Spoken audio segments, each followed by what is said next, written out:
We'll guide you through how to turn off screen time without the passcode or password on an iPhone. If you find this useful, then consider subscribing and liking the video. Here we are on my iPhone, and so you want to go and turn off your screen time and parental controls without the password or passcode. We'll guide you through exactly what you need to do, because with screen time and parental controls and content and privacy restrictions set up, it really limits with what you can do on your iPhone, and different settings aren't available, and the websites, the apps, loads of different things are limited. So we're going to guide you through how you can turn it off and essentially then make your iPhone a lot more usable. So we'll guide you through this step by step.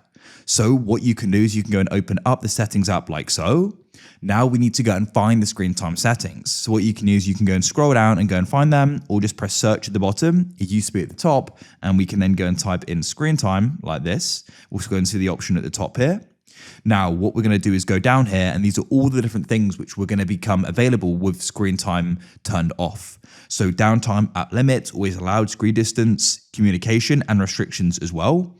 So let's go and say, come into app limits, and I try and switch this off. It then goes and asks me for the screen time passcode or password, and I don't know it. I can't remember it, but I want to still go and turn it off, because otherwise I can only spend an hour a day of Instagram, and there may be other limits set up as well that you want to go and be able to go and adjust and change. So you're going to be able to do all of this with this. And as I said, this also applies to content and privacy restrictions. This can really limit with what you can do on your iPhone, depending upon how it's been set up. And as you can see, I try and turn it off, it goes and asks me for the passcode. So let's go and get into turning this off without it. So what you need to do is you need to come out of here and come back to the main screen time settings just here.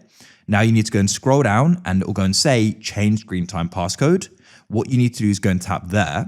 You'll get a pop-up. We can change it or just go and completely turn it off. So in this case, I'm going to go and press turn off. Because we don't know, we can actually go and reset it using our Apple ID. So you can press forgot, then you can go and enter in the email or phone for the Apple account which you provided when setting this up, or the person who did will need to enter it. The password will need to be entered as well. Go and wait, and that's it. As you can see, it now says lock screen time settings, so it's now turned off. Now that it's been turned off, you can then scroll up and we can go and turn these different settings off without the passcode or password, because we've gone and turned that off. So what you can then do is go through here and you can go and turn them off. That's it. If you found this useful, then please consider subscribing and liking the video. I look forward to help you again in the future. Have a great day. Goodbye for now.